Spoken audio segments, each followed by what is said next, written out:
March 2026, Rome, a private venue at the Palazzo Taverna, close enough to the Vatican that you could walk it. No cameras, no transcripts, an invitation, seen by the Associated Press, promising a lecture on the Antichrist. The man giving it is worth roughly $20 billion. He co-founded PayPal. He co-founded Palantir, a company that sells surveillance and battlefield intelligence software to governments, named after a magical seeing stone from a book about a war between good and evil. He has funded a vice president's rise. He has bankrolled the intellectual movement we're going to spend the next half hour mapping. And this month, he is standing in a private room a few hundred yards from the seat of the Catholic Church, explaining who might be the Antichrist. That's not a metaphor we built. That's a lecture series. It happened. It's still happening. Tonight, we're going to tell you what these people actually want and why their theology matters as much as their economics.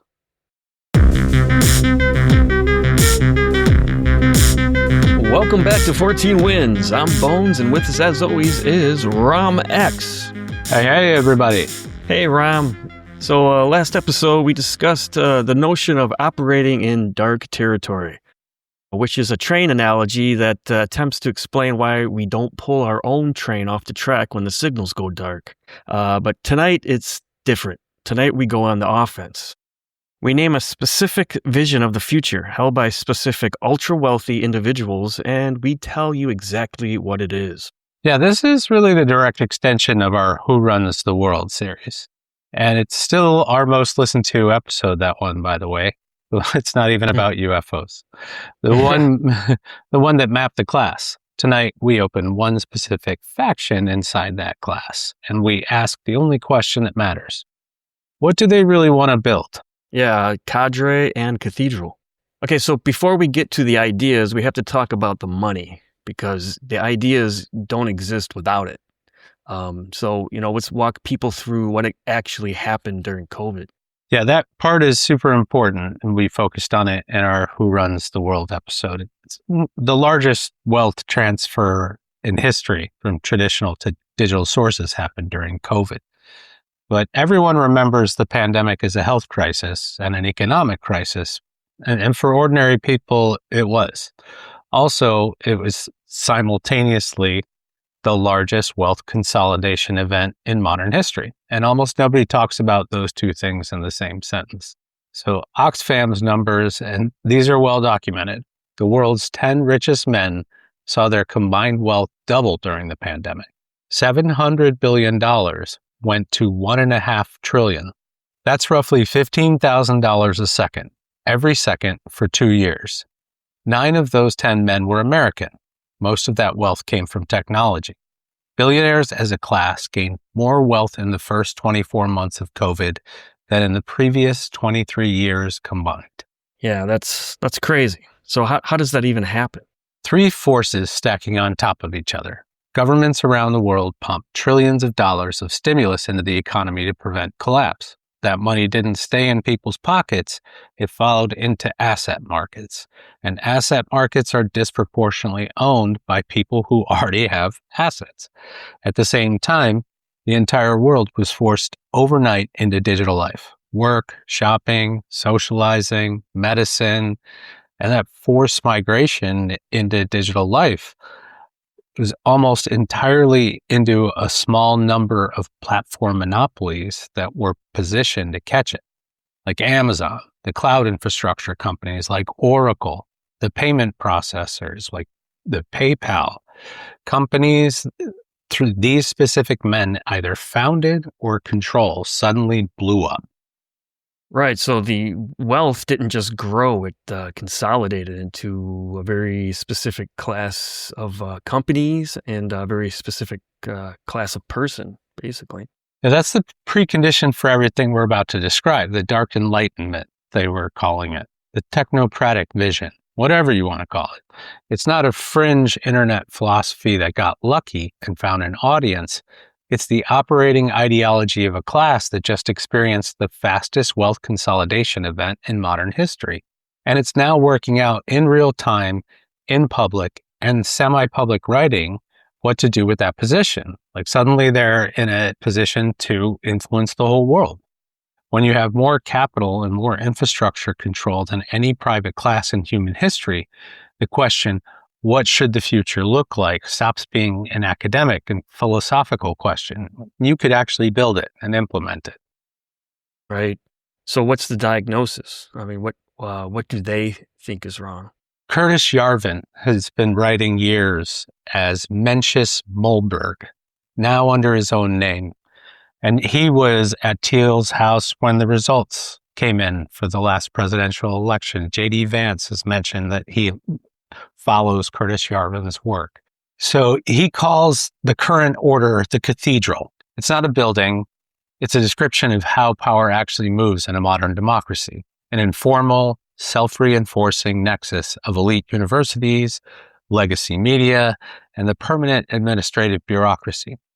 Nobody votes these institutions in. Nobody can vote them out.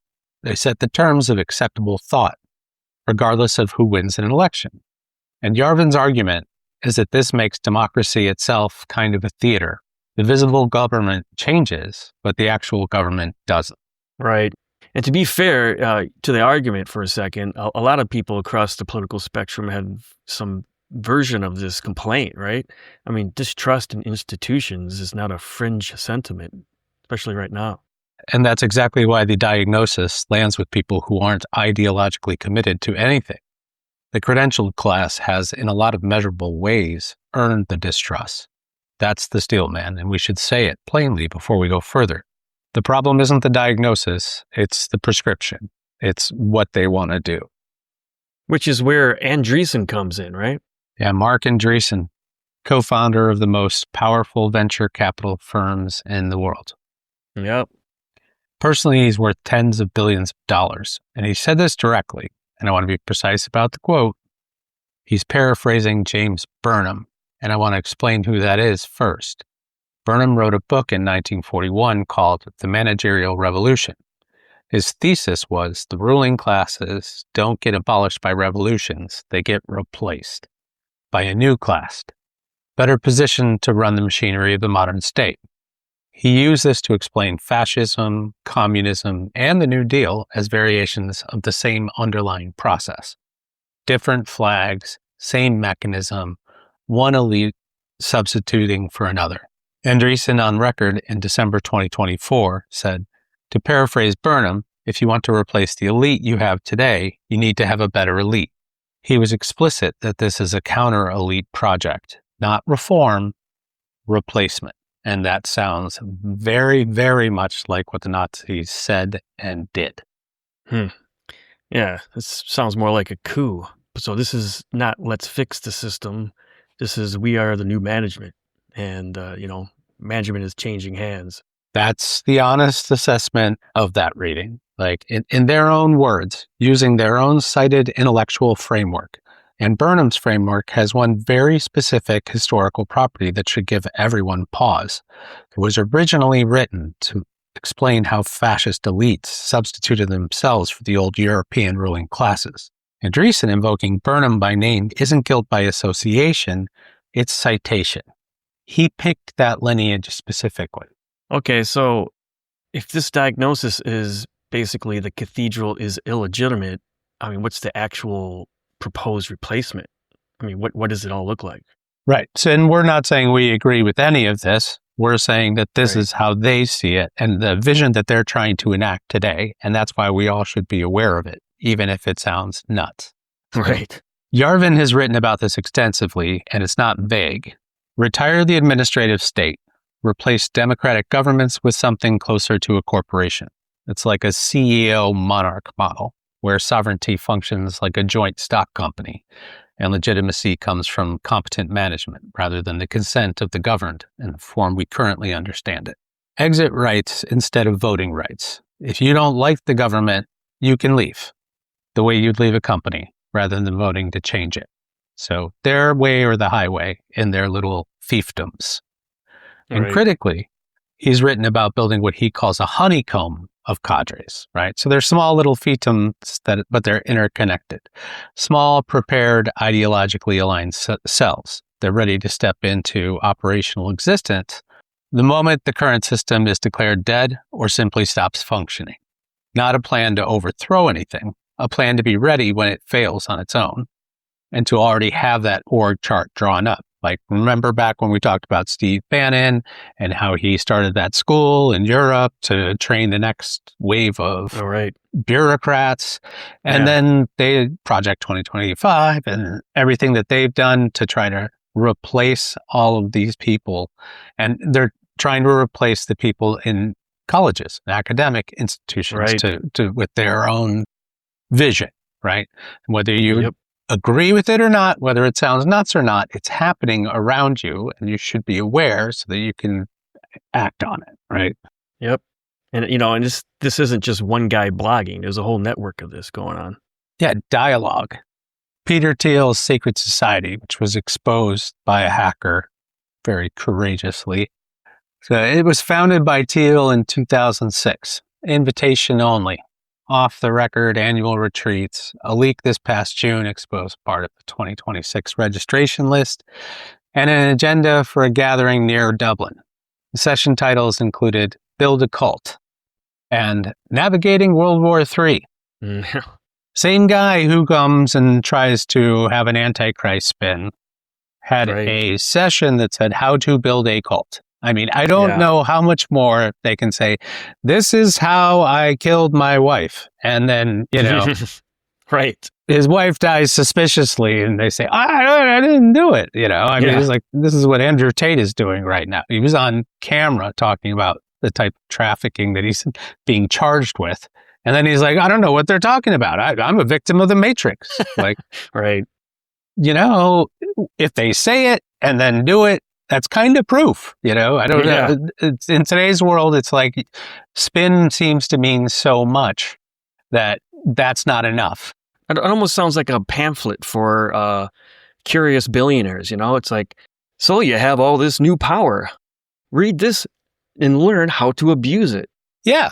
It was exactly that. I mean, it was intended to be that. Like he was like, I am going to bring in the next group of elites and I'm going to train them with my master vision, they will then become my little governors. And it's it's very comic book, and he loves comic book stuff. He loves Lord of the Rings, like I guess when he reads that stuff, he was like rooting for Saruman. Lord of the Rings, or a very strange interpretation of it. But attendees just openly undemocratic. I mean, bizarre. It's openly undemocratic, and I don't know how you can position yourself as American.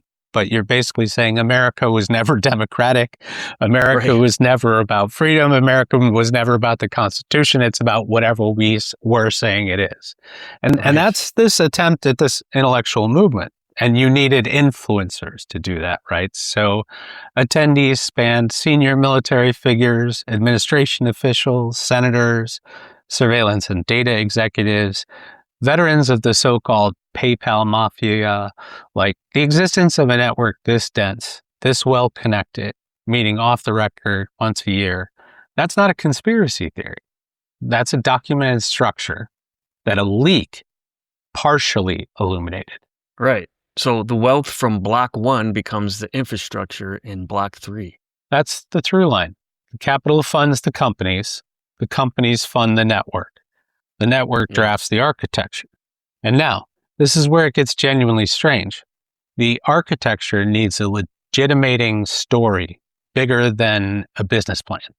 That's where the cathedral becomes literal. So this is the part I think a lot of people haven't connected yet. So let's walk us through it. So Thiel's Antichrist lectures aren't a curiosity. That's the theological layer being built in real time over the political economic project we just described. 4 sold out off-the-record sessions in San Francisco in the fall of 2025, organized by a group called the Acts 17 Collective, drawing on the work of the philosopher René Girard. Thiel's framing, in his own words from the leaked material, the Antichrist in the modern world would be a Luddite who wants to stop all science. Someone like AI safety researcher Eli Yudkowsky. His argument is that calls for stricter regulations of AI and technology that could produce a single global government and that global government is the exact mechanism the Antichrist would use to seize control. So he's saying that they're preventing us from putting together a global surveillance system while he's putting together a global surveillance system that he's saying the Antichrist would then use. So very confusing logic there, but I don't know how you get up on the world stage and try to pitch that. Very strange. Yeah. I mean, how do you consume that and make sense of that? But I mean, so they're just trying to slow down. So just the act of slowing down or regulating technology becomes, in his framework, just literally satanic. That's what he's trying to do. I mean, he's trying to co-opt the Christian church into supporting his political, economic, and megalomaniacal ideas, which is very Antichrist-like, if he wants to get into that in his next lecture.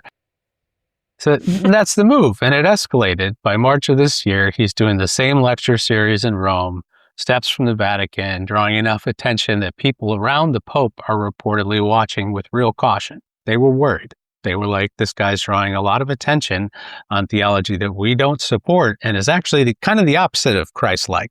This isn't one eccentric billionaire's private hobby anymore. It's a public theological tour with an actual audience being built. He didn't do that in Rome on accident. Like he wants to replace the Vatican. And it's not just Thiel, Trey Stevens, Thiel ally, co-founder of the drone warfare company Anduril, another Tolkien reference, has described his work explicitly as fulfilling God's command to bring his kingdom to earth as it is in heaven. Jeez Louise. His wife co-founded the organization hosting Thiel's lectures.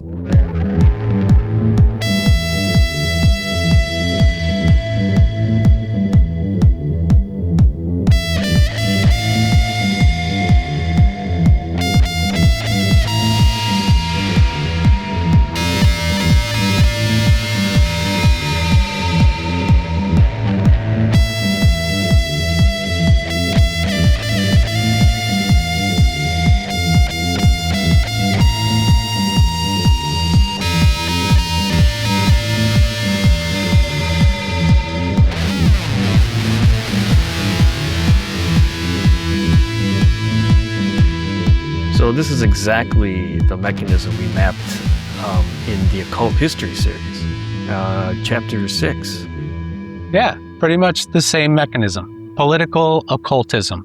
It's using mythic and theological framing to sacralize a project that couldn't survive on its own economic or political merits alone.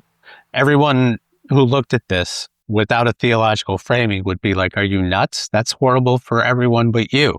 But when he says, oh, God's involved, then maybe he can sway some people on his side. Like we documented this with the Nazi apparatus. When a political economic reorganization needs legitimacy that markets and elections can't supply on their own, you reach for theology, for myth, for the language of ultimate cosmic states. We are not saying this is equivalent to that historical case in scope or outcome. We are saying that the mechanism, power reaching for sacred language to explain itself, is the same mechanism. And it's worth naming every time it shows up, regardless of who's doing it. This is a theological framework. You got Girard, mimetic theory, political theology. The specific vocabulary Thiel is using, that's dense material. It's being explained in closed rooms to people with the education and the time to sit with it. You can argue with it and contextualize it. But ideas like this don't stay in closed rooms. They get simplified, they get clipped, they get, pushed through algorithmic feeds as Billionaire says AI critics might be literally satanic, and then stripped of all the philosophical scaffolding, basically. And that simplified version reaches audiences who have, the least access to like competing context or information to push back on it. I mean, and that's not a claim about anyone's intelligence. It's just a claim about who has access to the counter argument and who doesn't. I mean, these people have the power of states. That's right. And it's the same dynamic we've flagged with religious co-optation throughout history. The theology at the top is sophisticated and it's hedged. The theology that reaches the base is simple and it's absolute. That's where the gap in the manipulation lives. There was this preacher, this Rob McCoy, who got brought up in the Charlie Kirk assassination stuff, and he's a dirty guy. And I was watching one of his horrific lectures and, his sermons that he's now taken down, by the way, where he was saying some things that seemed suggestive of some stuff that happened. So I was watching it to see if there was anything there. And he tells his flock that so-and-so said this about dispensationalism. And then he tells them, you don't need to know what that word means. Now, he's the pastor of Calvary Church. They're a dispensational church. So he was telling them not to go understand what they are, literally trying to keep them in the dark. If you're trying to push anything of a real theology, like, you would want people to understand it. He's saying, oh no, don't understand what you are. So that's the same idea, right? It's like that's how they co-opt people to do things that are not good for them. Right. And the theology at the top is more sophisticated. They understand what dispensationalism is. The theology at the bottom is not. It's, hey, don't go look into it. Right. Which brings us to the rhetoric question.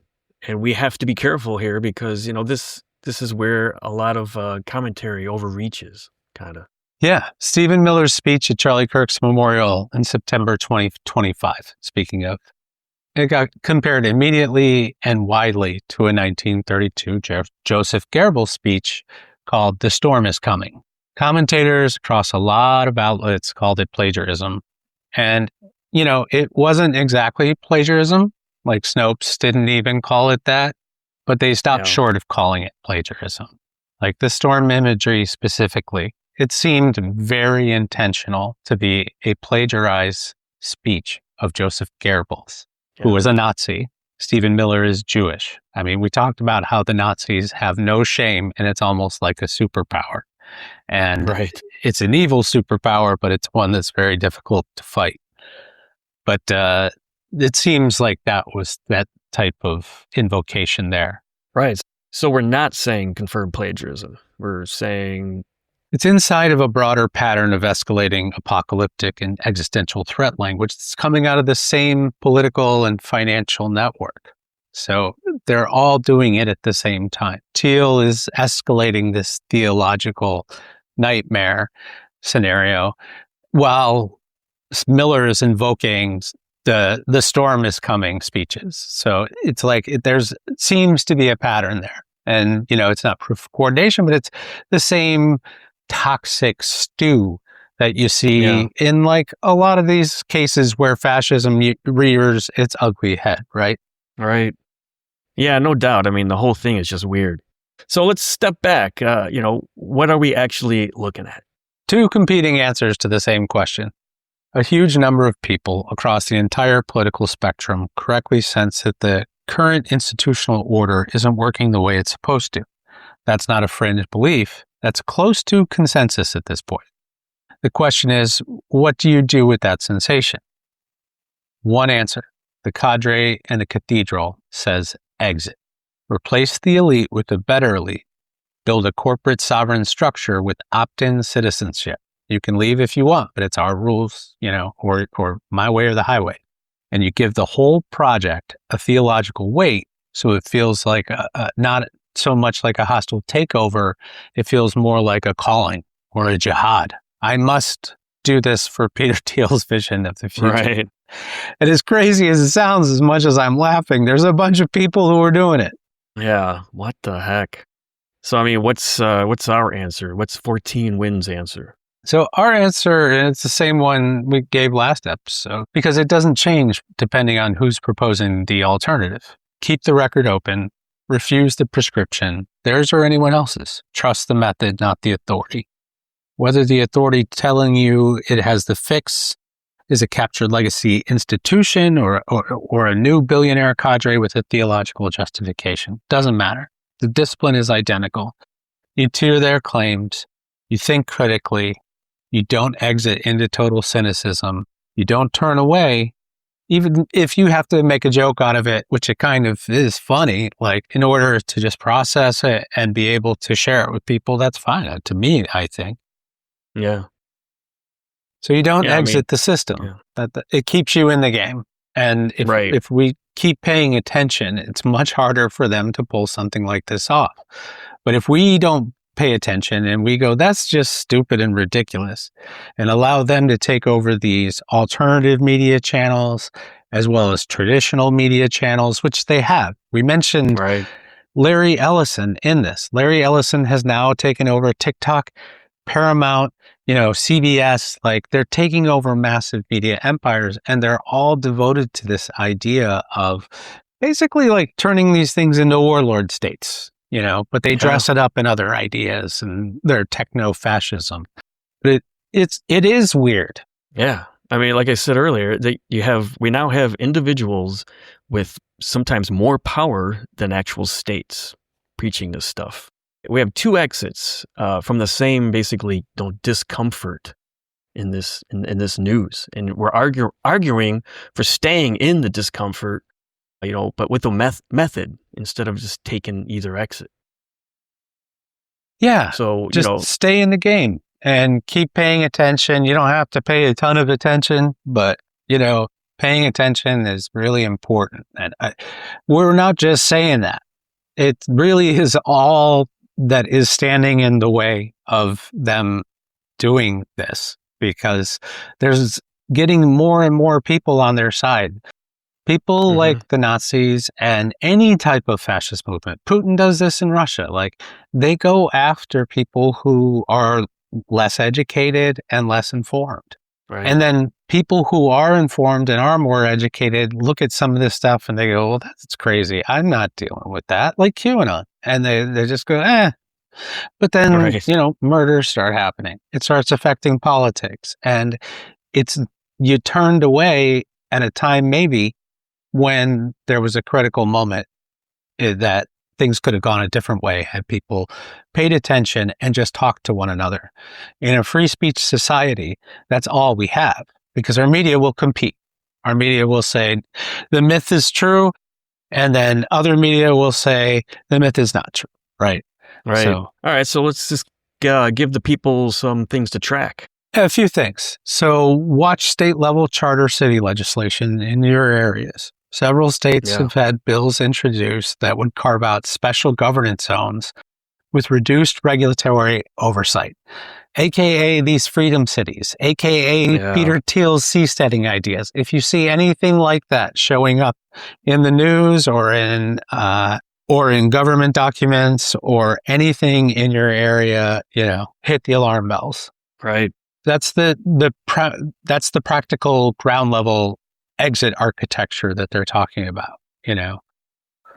Watch Weather Network State Language. That's Balaji Srinivasan's specific contribution to this ecosystem, which we'll likely do a full episode on next. That starts showing up in mainstream policy conversations around you, like rather than just Twitter. Yeah. If it starts showing up in policy, hit the alarm bells. Watch for the next dialogue guest list. Does Peter Thiel continue his secret society openly now that people know about it, right? Yeah. I mean, anyone who's worked for a large company, they know how kind of top down and for lack of a better term, undemocratic they are. And they're basically worshiping that power structure, and they're trying to release it into the general public in these whole authoritarian freedom cities. So, this might be the first of, a few episodes on this, because it's a pretty big topic. Yeah. And it's good to take a big step back and look at the parent strategy of this, because we can use a lot of words to say something that boils down to something pretty simple. Like, their plan is basically take over the world, then carve it up and give each one a piece of it, right? Yeah. It really can be boiled down to just that. So again, we're looking at something like organized crime. And here's the sequence plainly. The wealth arrived first, the fastest consolidation in modern history, mostly into a handful of hands, mostly during a crisis that devastated everyone else. The ideology followed to explain what that wealth should be used to build. And now the theology is arriving to justify it all and make the ideology feel less like a hostile takeover and more like destiny to people. Right. Wealth, then ideology, then myth. That sequence is the whole story there. And once you see it, you can watch it happen in real time from here forward. Yep. And that's Fortean Winds. We did it again. So, sources, the Burnham citation, the dialogue reporting, the Antichrist lecture coverage, and our occult history series are all linked in the show notes and on the site. So if you've been with us since the Dark Territory, thanks for staying on the train.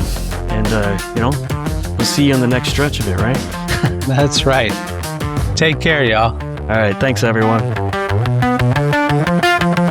When the damn data meets the power elite, blackmail networks and the incomplete. Fortean Winds parsing what the mainstream won't see. Government controller, just hot strangers in the VIP. Let's get dark. Fortean Winds blowing through the server racks. Files redacted, secrets in the zipper packs. Epstein anomaly, compromise the pyramid scheme. Damn data of the island floating in the mainstream. We don't believe we measure what the digits say. From paranormal skies to the blackmail dossier.